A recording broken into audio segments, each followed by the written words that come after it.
নমস্কাৰ বন্ধুসকল, আসাম ফাৰ্মিং চেনেললৈ আপোনালোক সকলোকে স্বাগতম জনাই এটা নতুন ভিডিঅ' লৈ আপোনালোকৰ আগত আহিছোঁ।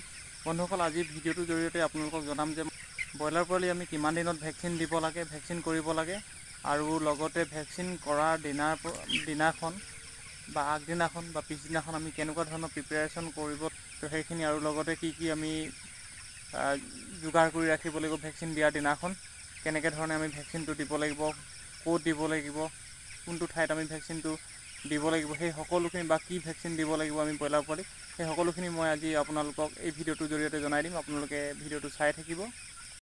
বন্ধুসকল, আমি যিটো ভেকচিন দিওঁ সেইটো ব্ৰইলাৰ পোৱালিৰ ক্ষেত্ৰত আমি 12 দিনত দিব লাগে। 12 দিনত যিটো আমি ভেকচিন দিওঁ সেইটো আপোনাৰ নিউকাষ্টল বেমাৰৰ কাৰণে নহ'বৰ কাৰণে আমি এইটো ভেকচিনটো দিওঁ। আৰু সেই নিউকাষ্টল যিটো বেমাৰ হয় সেইটো ৰাণীখেত বুলিও জনা যায়। আৰু এই বেমাৰটো হৈছে আপোনাৰ চিমটমবিলাক হৈছে আপোনাৰ কাহ হয় মানে কুকুৰাবিলাকৰ, নহ'লে পোৱালিবিলাকৰ, নহ'লে আপোনাৰ উশাহটো গেছপিং বুলি কয়, সেইটো আপোনাৰ উশাহটো আপোনাৰ বহুত কষ্টৰে লয় বা আপোনাৰ বহুত দিন মূৰে লয় তেনেকুৱা। আৰু লগতে আপোনাৰ যিটো চকু হয় সেই চকুটো আপোনাৰ চকুটোত ফুলি যায়, চকুটো অলপ পানী জমা নিচিনা হৈ থাকে, আৰু নাকৰ পৰা আপোনাৰ হেগুন টাইপৰ ওলায়, আৰু আপোনাৰ যিটো লেট্ৰিনটো আপোনাৰ পুৰা কাৰা গ্ৰীণ সেউজীয়া আপোনাৰ লেট্ৰিন কৰিব বা ডায়েৰিয়া হ'ব, নহ'লে কিছুমানৰ উইকনেছ হৈ কিনে আপোনাৰ পেৰালাইচিছ হৈ যাব মুৰ্গী, নাৰ্ভ ছিষ্টেমটো প্ৰব্লেম হ'ব। তো তেনেকুৱা সেইবিলাক বেমাৰ মানে লক্ষণ হয় আপোনাৰ নিউকাষ্টল, আৰু সেইটো বেমাৰ হ'লে আপোনাৰ বচাবলৈ টান হয়। তো সেই গতিকে আমি সেই বেমাৰটো হোৱাৰ আগত আমি এইটো 12 দিনত এটা ভেকচিন দিব লাগে, তাৰ পৰা মানে বাচি থাকিবৰ কাৰণে। তো সেই ভেকচিনটো আপোনাৰ চকুত দিব লাগে আমি, মানে পোৱালিবিলাকৰ চকুত 12 দিন যেতিয়া হ'ব তেতিয়া এটুপ কৰি এটা চকুত দিব লাগে।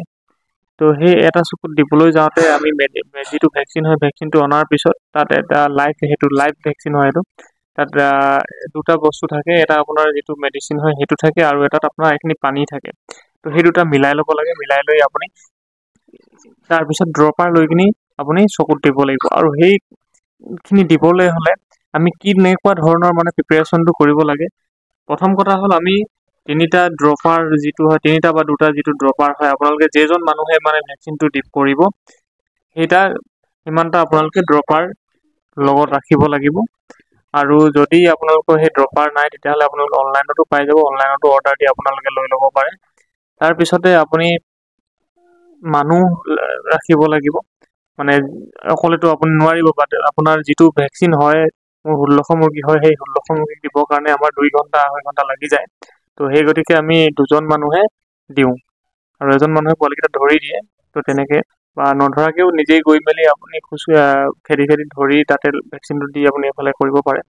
আৰু লগতে আমাৰ লাগিব জালি এখন লাগিব, বাঁহেৰে হওক বা তাৰৰে হওক বা প্লাষ্টিকৰে হওক, যেনেকৈ বনাই আপুনি মুৰ্গীখিনি মানে পোৱালিখিনি এটা ছাইডত ঠেক জেগা এডোখৰলৈ খেদি আনি কিনি এটা ছাইডত গোটাই ল'ব পৰাকৈ, মানে আৰু সেই ছাইডৰ পৰা সেই জেগাটোৰ পৰা মানে সহজে ধৰিব পাৰিব মানে পোৱালিকেইটা খেদি, নহ'লে আঁতৰত গুচি যাব। সেই গতিকে তো আৰু সেইখিনি কৰাৰ পিছত কি হ'ব, আপুনি পোৱালিটো এটা এটাকৈ আপোনালোকে ধৰি প্ৰত্যেকটোকে আপোনাৰ যিকোনো এটা চকুত দিলেই হৈ যাব।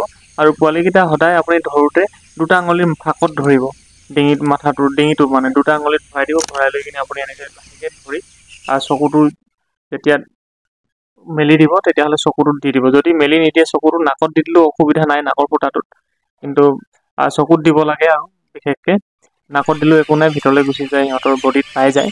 তো এইকেইটা তেনেকৈ আমি ভেকচিনটো কৰিব লাগে। কিন্তু আমি তাৰপিছত আপুনি আৰু 2টা পাৰ্ট কৰি ল'ব লাগিব, যিহেতু আপুনি দেখিছে আমাক এইফালে 2টা পাৰ্ট কৰি লৈছোঁ, এইখিনি ঠেক কৰি লৈছোঁ, এইফালে আনি কিনি এটা এটাকৈ ধৰি কিনি এইফালে আমি যেতিয়া ভেকচিনটো কৰাৰ পিছত এই ছাইডত ৰাখি গৈছোঁ, দেখিছেনে? তো তেনেকৈ নহ'লে আপোনাৰ কি হ'ব, একেখিনি পোৱালিকে আপুনি 2বাৰ 3বাৰ দি পাব। তো সেই গতিকে এইফালৰ পৰা ল'ব আৰু ইফালে এৰিব ভেকচিন দিয়াৰ পিছত। তো সেই ভেকচিনটো আমি তেনেকৈ দিব লাগে। কিন্তু তাৰ আগতে আৰু এটা কথা আমি ক'বলৈ থাকি গৈছে আপোনালোকক, যে ভেকচিন দিয়াৰ যোনদিনা আপোনালোকে ভেকচিন কৰিব মুৰ্গী পোৱালিক, সেইদিনা কিন্তু আপোনালোকে ৰাতিপুৱাৰ পৰা কোনো ধৰণৰ মেডিচিন ইউজ নকৰিব বা মেডিচিন নোখোৱাব ব্ৰইলাৰখিনিক, আৰু নেক্সট দিনালৈকে। তো নেক্সট দিনা ৰাতিৰ পৰা আপোনালোকে খুৱাব পাৰিব আৰু কোনো অসুবিধা নাই। কিন্তু যিদিনা ভেকচিন কৰিব সেইদিনা ৰাতিপুৱাৰ পৰা আপোনালোকে ভেকচিন কৰা সময়লৈকে একো মেডিচিন ইউজ নকৰিব। তো সেইখিনিয়ে হ'ল।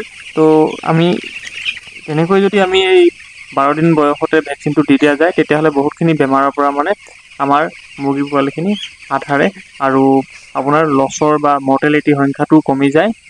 আৰু সেই গতিকে আপোনালোকে যাতে মেইনটেইন কৰিব আৰু 12 দিনত যাতে সেই ভেকচিনটো দি যায় মানে দি দিয়া হয় সেইটোৰ প্ৰতি লক্ষ্য ৰাখিব। আৰু ইয়াকে কৈ মই এই মোৰ ভিডিঅ'টো শেষ কৰিছোঁ ইমানতে। আৰু যদি আপোনালোকে ভাল পাইছে মোৰ এই ভিডিঅ'টো লাইক কৰিব আৰু কিবা যদি আপোনালোকে জনাব বিচাৰিছে কমেণ্ট কৰিব। ধন্যবাদ।